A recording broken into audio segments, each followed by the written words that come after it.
Good evening all. It's about 6:15 p.m. on a Thursday evening, early Thursday evening. Oops, excuse me. Oh yes.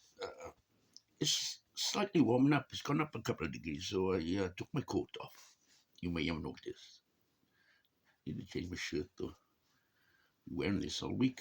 Well, over a week I think. Scruffy, rank, funky guy. It's too cold to sweat. Aye. Yeah. Don't know what to say really. Oh my goodness. Turkey and Syria. Like, you know, the victims are going up by thousands a day. The tragic victims. Oof. You know, every country that's earthquake zone, they should have a load of heavy lifting vehicles. Really heavy, you know, one of those bloody 12-wheeler things. Long 12-wheeler things. Really heavy duty lifting. And they should be trained in how to lift big, big, big sections of buildings safely. Up a bit pit prop, up a bit pit prop. Not to, with any victims underneath, not to crush them. Yeah.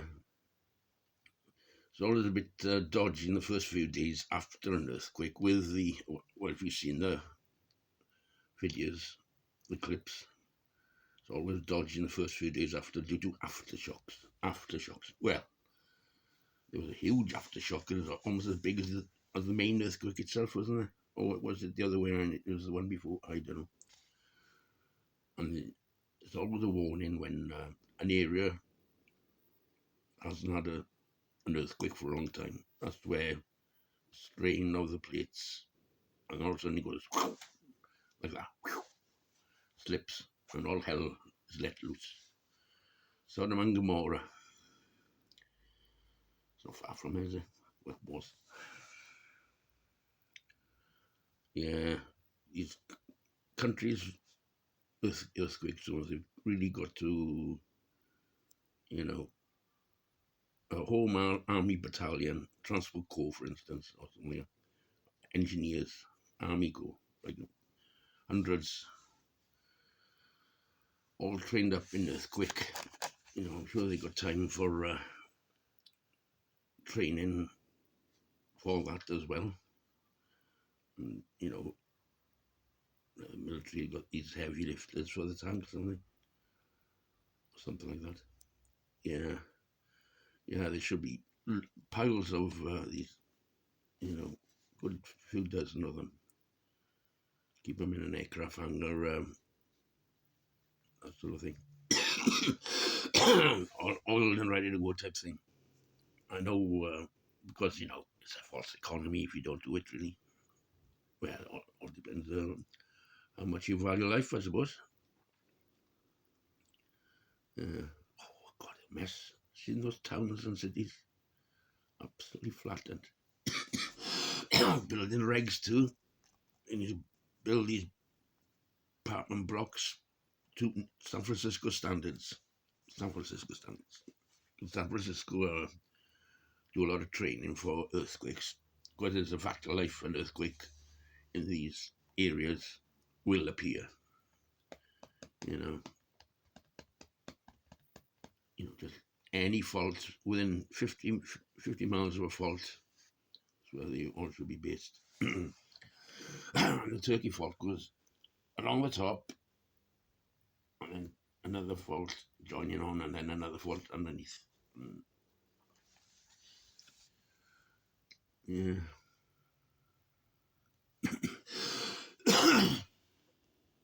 And further along the Med, there's Greece, Italy.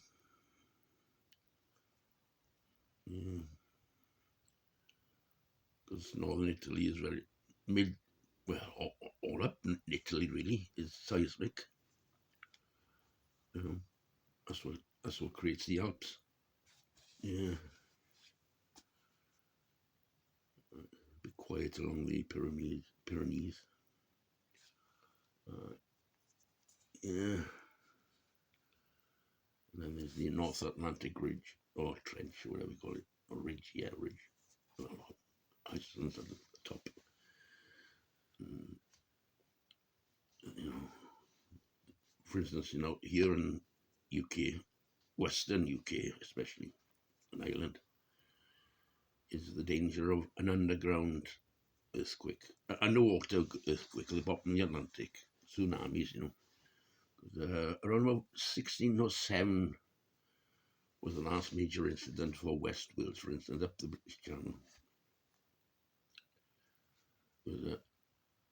They suspect there was a underwater earthquake and bumped the sea, and there was a tsunami right up the Bristol Channel, especially, and many got drowned over 400 years ago.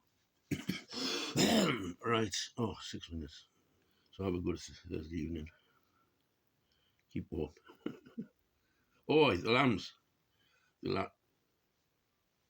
They've opened the gate in the back, so the lambs and their mothers and the ewes, they can roam the old farm now. They've gone from the back. They're up the top. They're up the hill now, chomping. They went through the backfield very quick. I know it's only January, February, but the grass is a good 5 or 6 inches over winter. So cut them down. Right, some minutes. Right, as I said, have a good evening. I only do this to talk to myself. Ta-ra.